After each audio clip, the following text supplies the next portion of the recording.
Boston College has a chance to earn their second win, but in front of them are the UConn Huskies, who are going to be a tough out. Will they beat them? We'll discuss.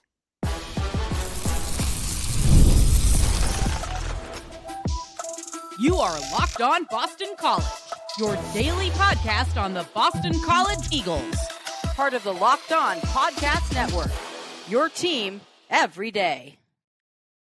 Hello, everyone, and welcome. This is Locked On Boston College, your team every day. I'm your host, AJ Black of Eagle Insider, part of the 247 Network. I've been covering Boston College for over a decade. If you're looking for Boston College news and analysis, you're in the right spot. Locked On Boston College is a free daily Boston College podcast available on YouTube or wherever you get your podcasts. Today's episode is brought to you by FanDuel. Right now, new customers can bet just $5, and if your bet wins, you'll get $300 in bonus bets to use across the app. Download the app today. All right, folks, it is UConn prediction time here in our big preview.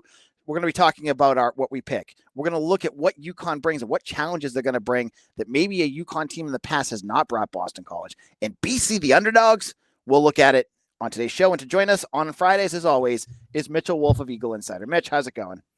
It's going well. This is line in the sand game. This is what it's all about. You got to make a stand here and prove that this team is worth following, honestly. Yeah, this is tough because you know that UConn's going to come into this game guns blazing. This is one of their big Super Bowl games. Like you saw it against Syracuse. They battled hard against Syracuse, and it took a miracle of God for Syracuse to even win that game. Now you're playing a beaten and battered Boston College team who, if you were to look at it a straight neutral field game, UConn would be the favorites in this, correct? Yep. Because I'm going to try checking the spread again just because I saw it earlier and I want to make sure it hasn't changed. I've seen it anywhere between 1.5 and 2.5. Yep. And 3 points is usually home field advantage, right? It depends. I would say it's usually like 2.5 that you would swing for a neutral. So it's like game with BC is 2.5 their favor. Neutral site would be 0 and then 2.5 if it was at UConn. You could probably adjust that down to like 1.5 for BC and maybe 1.5 for UConn. I'm treating this as a pick 'em because I mean, if you're betting a 1 or 1.5 point spread, call the number. Because that's just just go with the money line. Because right now UConn is plus 1.5 at minus 106 odds. They're plus 102 if you just bet the money line. So just bet the money line. Right. So UConn, they're 4-2 right now. Jim Mora has done a nice job with putting that program back together after years of neglect from Bob Diaco and Randy Edsall, and Mora has honestly earned his right to start looking at bigger jobs. I think the way he's built that program. What have you seen out of UConn? I know you watched some of the game film. Talk a little bit about this and why they're projected to be right there with BC in this game. So on offense, they're using Joe Fagnano, who was Maine's quarterback back in 2022 when they played BC. He's a traditional pro style quarterback, 6'4", 225. He's in his 7th year of college football, I think, due to the COVID year, a regular red shirt and a medical red shirt. So he's been around a while. He was supposed to be their starting quarterback in 2023, last time these teams played, but he got hurt. So he's playing pretty well. He is one of 2 quarterbacks this year who have thrown at least 200 passes, who have not thrown an interception. It's him and Jackson Arnold. I was going to guess it. Oh, sorry. I saw the Locked On Auburn. Shout out to Zach Blackerby. Put that up there. I was like, oh, it's Jackson Arnold. Sorry, yeah, but also like Jackson Arnold has like 5 touchdown passes because they just don't trust him to throw the ball. So he takes a lot of sacks instead of interceptions. But anyways, Fagnano is, again, he's not like a super good runner, but he's running more. He can be a decent scrambler. He picks a lot of yards when he gets to midfield just because he's tall. This is an outside zone rushing attack. It's kind of similar to Michigan State. They're the number 1 usage of outside zone in the FBS at 68% of their designed rushes. Everything else is really below average. Like power counter is like dead last for both in FBS. And the running back is Cam Edwards, same running back as it was 2 years ago. Good player, pretty versatile, can do a lot of stuff. They don't really give the ball to anybody else much. Victor Rosa, who was the main star in the UConn's upset back in 2022, is a backup, and they're spelling Edwards with him and a few other guys. Wide receiver Skylar Bell, know his name. He's very good. He has more targets, or he has more everything than the next 3 receivers on this team combined. So he's the guy that gets the ball in the passing game. And on defense, the defense is interesting because they're running a very strange scheme. It's similar to Alex Grinch's in that it's this very aggressive, slanting, stunting. They move around a lot before and after the snap. And that can give BC problems because something Bill O'Brien has talked about is how when teams move on them, and what he means by that is they do all these stunts, they move into gaps that the line doesn't expect them to. They're called line games. Those line games have given BC issues because when you call a run play in the huddle, you are like, okay, based on whatever front they're going to be, this is who everybody's going to block. And when they come out in a certain front, you're like, okay, this is who I'm supposed to block. But then when the players move in a way that's very unorthodox, where they jump over a gap, they slide down, they go away, you're kind of like, okay, now what do we do? And that's been a problem for BC this year. They don't have a ton of stars on the defense. Their linebacking core is pretty good. You've got Umar Diamande, I think is how it's pronounced. He's the guy in the middle. Brian Parham, who's transferred from Washington via San Jose State. Taekwon King from Temple, who is a guy I wanted BC to get in the portal actually this past winter, to at least provide linebacker depth, but he's from Connecticut, so I get it. And they're playing Aaron Key a little more, who's a transfer from Western Kentucky. So they're doing a lot of weird stuff. Their coverage profile in terms of pass coverage is very diverse. They run a ton of different stuff. They have certain things they prefer, but it's very balanced. And they also don't blitz a lot, which is kind of surprising given this style of defense, but they prefer these simulated pressures, which we've talked about a lot, where they'll show like they're going to blitz. They'll put 6-7 defenders at the line of scrimmage, and then they'll drop out 3 or 4 of them, and they'll move everybody around so you don't know who to block. And they get a lot of unblocked sacks that way, especially from their linebackers, because the offensive line can do one of 2 things. They can either stay in their protection of 5 and hope they get the right guy, and then they might miss, and that guy might get a pretty easy sack, or they'll keep everybody in. The offense will say, okay, we're going to keep the tight end in block, we'll keep the running back in the block, but then they'll drop out. So you have 7 guys dropping into coverage, or 8 guys, and there's only 3 routes in the pattern. So they can double up those routes easily, and that can lead to some coverage sacks. Wow. So this is going to be a big communication game for BC. Like, you're going to have to figure out your stuff up front. Mm-hmm. Yes, absolutely. Which is obviously, of course, a big problem for this. Yeah, it sounds like that this is going to be a bit of I don't want to say matchup nightmare, but because you're playing UConn, and you should never say matchup nightmare. But I should bring up Bill O'Brien's quote about UConn, because I think some people had some really strong reactions to it. He was very, I want to say, offended when he was saying that UConn should be an automatic win every time they play, and that they're a tough team and well coached. I had no problem with what he said.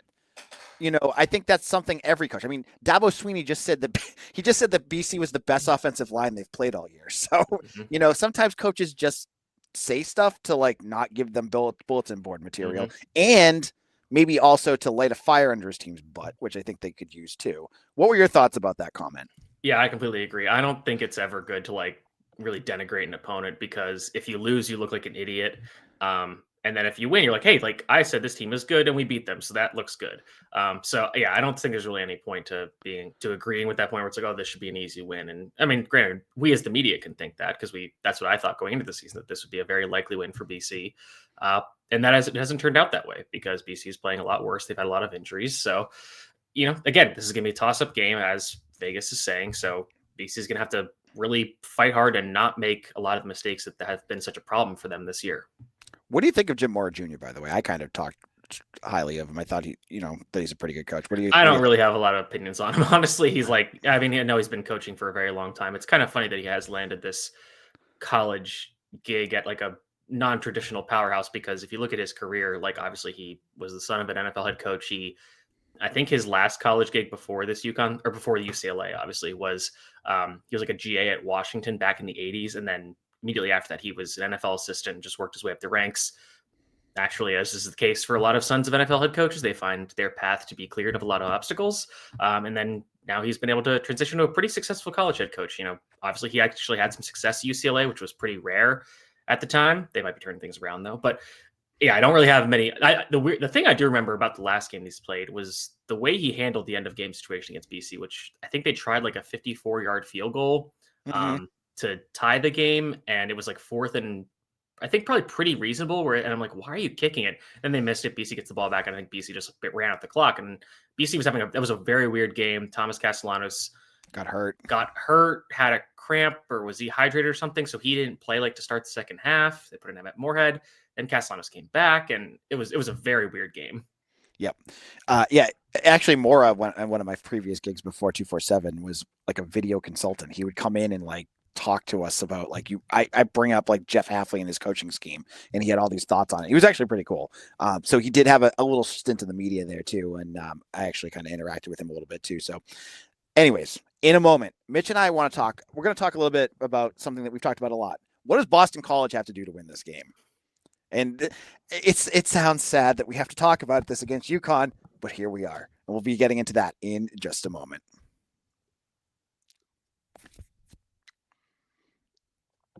It's almost the weekend time to look back and crown this week's MVP on Who Delivered, powered by DoorDash.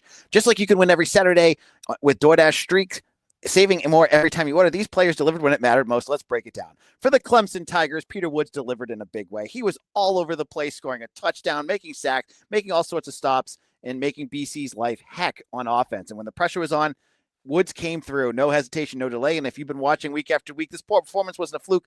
Woods is on a streak. He's going to be a first-round draft pick. And just like Peter Woods delivered for the Clemson Tigers, DoorDash delivers your Saturdays. With DoorDash Streaks, you save every Saturday you order. Stack it up all season, and you could save up to $250, including $100 in DoorDash credits. Order this Saturday. Keep the streak alive. Fuel your game day only with DoorDash. Terms apply. Promo period through 11/18.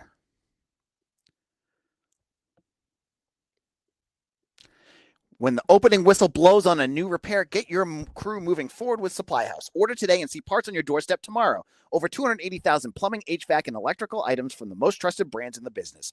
Their real-time inventory and honest lead times keep you from punting projects, while their industry-leading customer service always has your blind side covered. Need parts fast for a project? Supply House has next-day delivery. Talk about a game changer. The part finder tools and 3D schematics can save you hours on a job where every detail matters. Join the free Trade Master program today and score serious perks like priority shipping, lower prices, and a dedicated support line. Visit supplyhouse.com to sign up for free and use promo code SHCollege5 for 5% off your first order. That's supplyhouse.com. Real people, real service.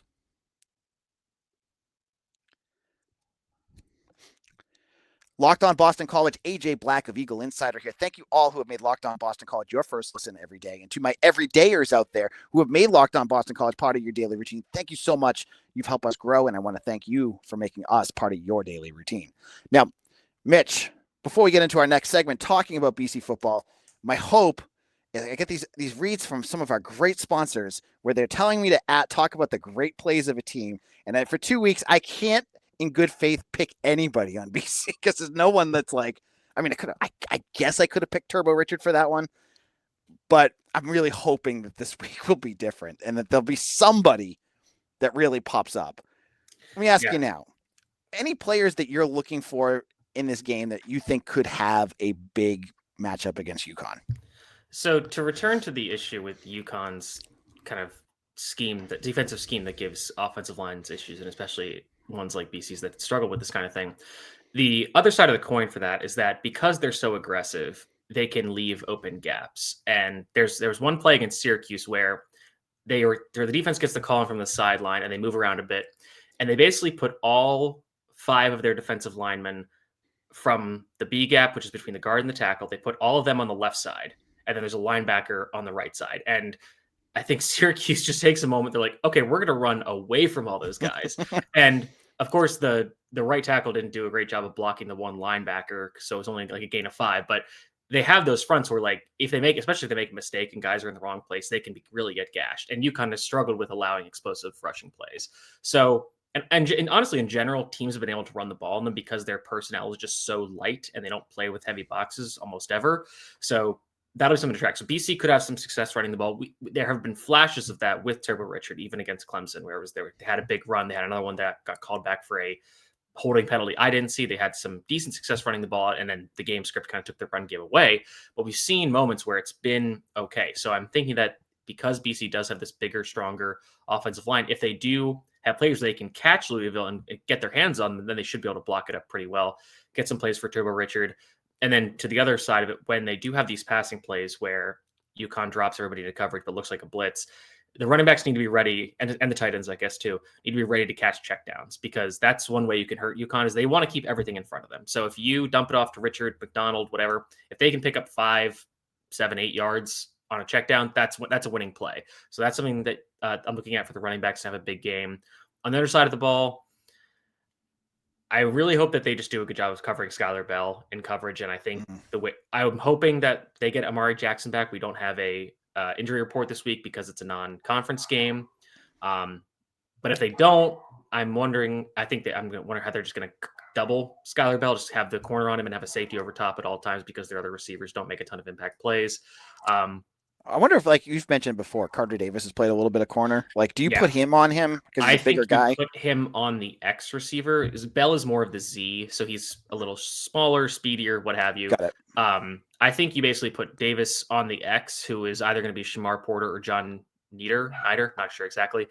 You put him over there and you leave that alone because that's a bigger receiver, but neither of them have been that impactful. And then you put your better corner or other corner on Skylar Bell, and you make sure that you basically want Fagnano to beat you with guys that are his secondary or tertiary targets. You don't want the number one guy to beat you because Bell has had a lot of really good games. He tore up Syracuse, had some huge plays.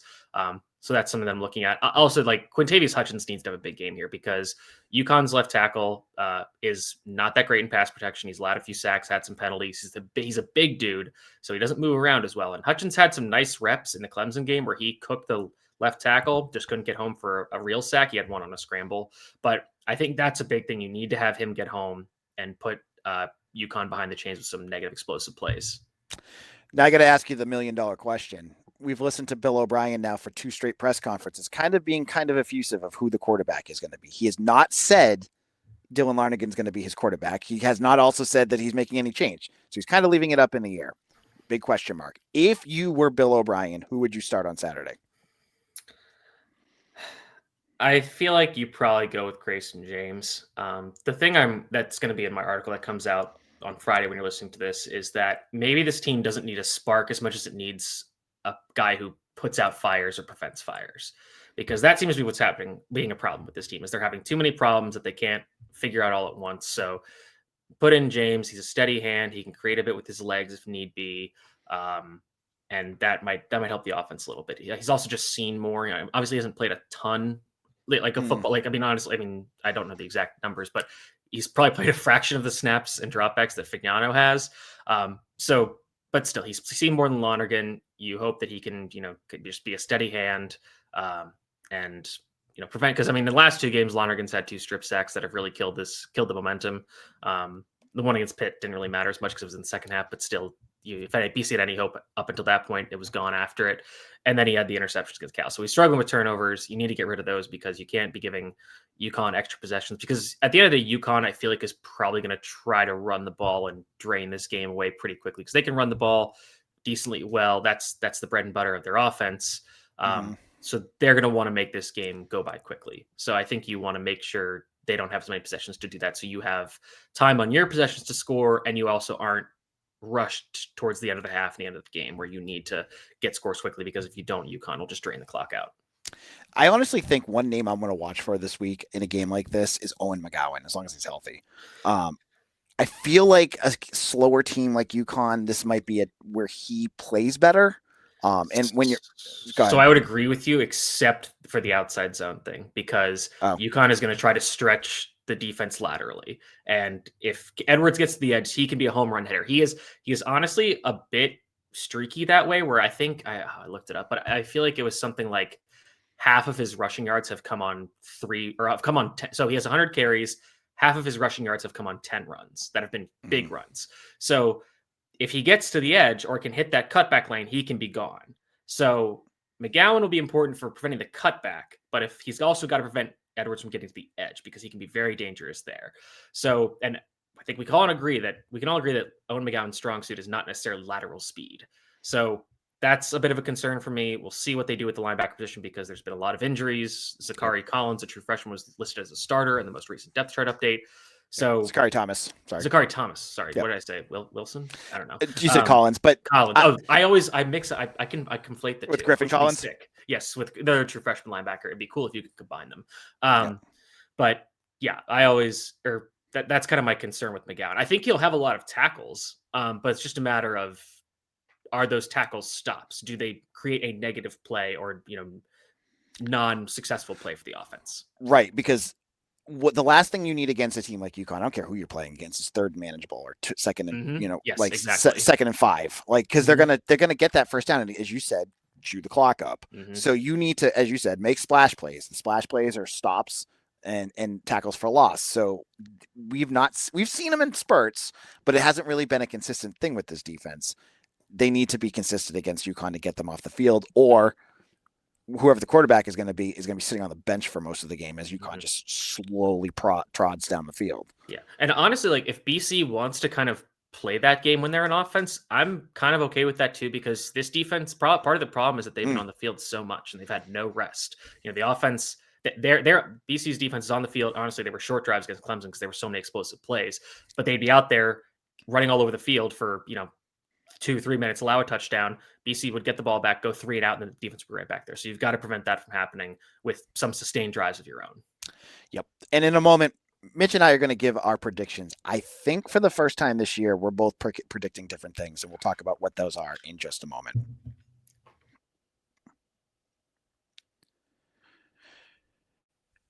What do you get when you have a bald eagle standing on top of a silverback gorilla riding a T-Rex? Confidence. Pure confidence. And if you're looking for something beyond the usual pill, it's time to meet Rougiette Go Long.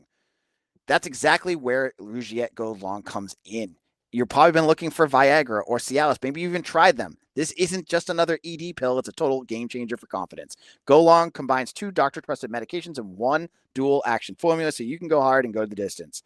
Ready to level up your confidence in the bedroom? Head to RUGIET.com and use promo code LOCKEDONCollege for 15% off your first order. That's RUGIET.com, promo code LOCKEDONCollege. Make sure to use our code so they know we sent you. The NFL season is here, and FanDuel has an offer you don't want to miss. Right now, new customers can bet just $5 and get $300 in bonus bets if you win. That's right. Pick a bet, put down $5, and if it hits, you'll unlock $300 in bonus bets to use across the app. Right now, it is sports everywhere where you got NBA preseason, Major League Baseball playoffs, NFL, college football. It's all on FanDuel, and it's so easy to find. Whether it's the spread, the over-under, the parlays, it's all there, and I love the promos that they have on there. When you click in, you'll see a whole bunch of different things. The other day, I got a 30% bonus on a parlay I made for a Monday Night Football game. They have them all the time. Go check those out. Now, so what are you waiting for? Visit FanDuel.com to download the FanDuel app today and get yourself started.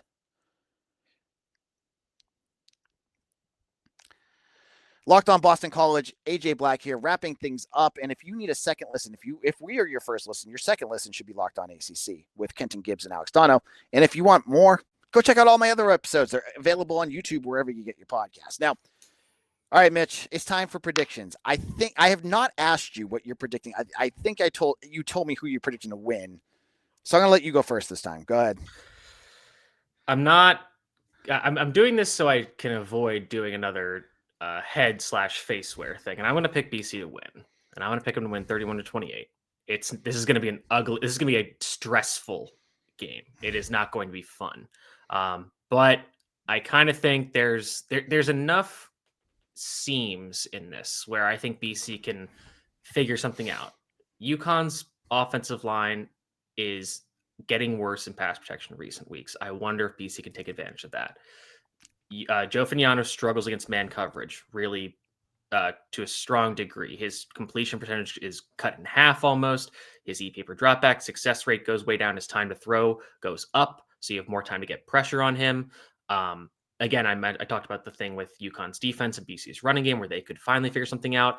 UConn also secondary is not that great, and some of their corners are pretty undersized. So if BC can find a way to get Reed Harris matched up against them, that's a way that they can finally get Reed Harris back in the game. Because when BC has involved their 2 good wide receivers, this offense has played well. When Lewis Bond basically didn't do anything against Pitt, the offense didn't do a thing. When Reed Harris got 1 garbage time target against Clemson, the offense couldn't really do anything. These guys need to be involved in the game, and the offensive coach staff needs to do a better job of finding ways to involve them instead of just using Reed Harris as a boundary receiver decoy. So I'm picking BC to win.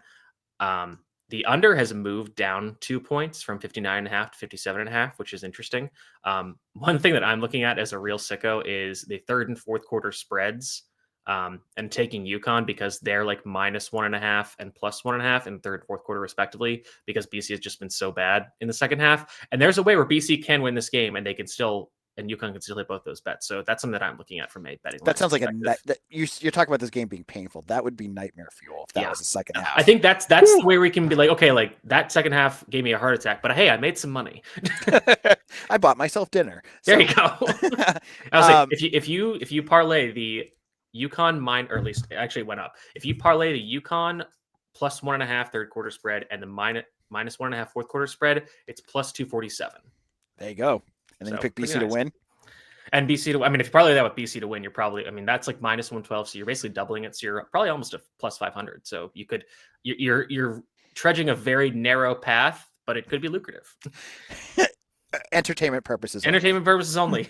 Make everyone more. So, all right. As I said, I'm going to be the Debbie Downer here, and I'm picking UConn to win.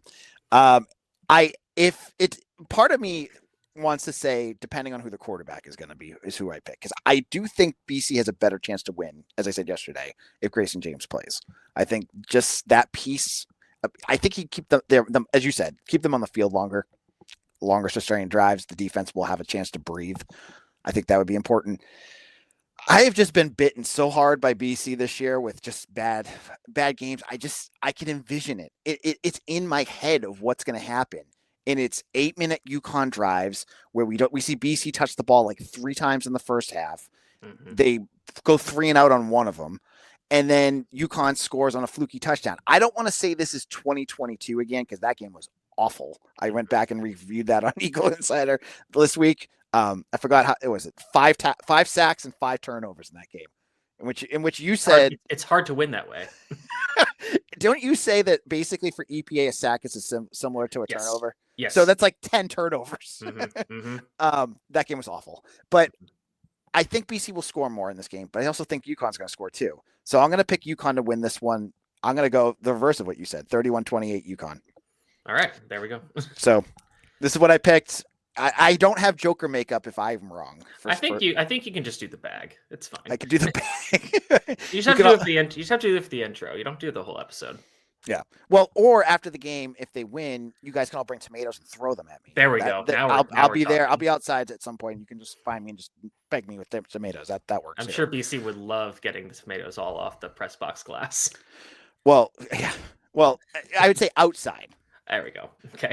And I don't know if you saw what happened after the Clemson game. That place was a disaster. I felt bad for whoever had to clean up BC. Like, there was just trash everywhere. So a few tomatoes I don't think would hurt them if this is what's going to happen again. But anyways, Mitch, where can people find you? You can find me at Mitchell T. Wolfe, WOLFE on Twitter. Check out my work at Eagle Insider. The matchup report came out on Thursday. The weekly preview. Honestly, I'm going with the same prediction. Usually I mess with the scores a little bit. I'm picking this one straight down the middle. That's coming out tomorrow. Going to reiterate a lot of these points, but in a written form if you like that better. That's where my work is. And you can find me on Twitter at AJBlack247. If folks haven't checked it out yesterday, I had Anthony Smith come on and talk hockey. I don't have hockey talk a lot on here, but he did 2 whole segments on hockey about the first 2 weekends of the season, and then a preview of the rest of the season in hockey. Check that out on YouTube or wherever you get your podcasts. I will have more info for folks looking for the availability reports. Remember, it's only for ACC games, so we don't know who's going to be in and out of this game. You're going to probably get your Pete Thamel tweets of doom telling us what happened. But we'll have coverage. We'll have, we have people on the ground at this game. I'll be there. Follow me. We'll see you again I'll be on actually Saturday. I'm going to be a little bit late with the podcast. So check that out. I will blast it out when I go live. Thank you all for joining me, and I'll see you all again soon for another episode of Locked On Boston College, your team every day.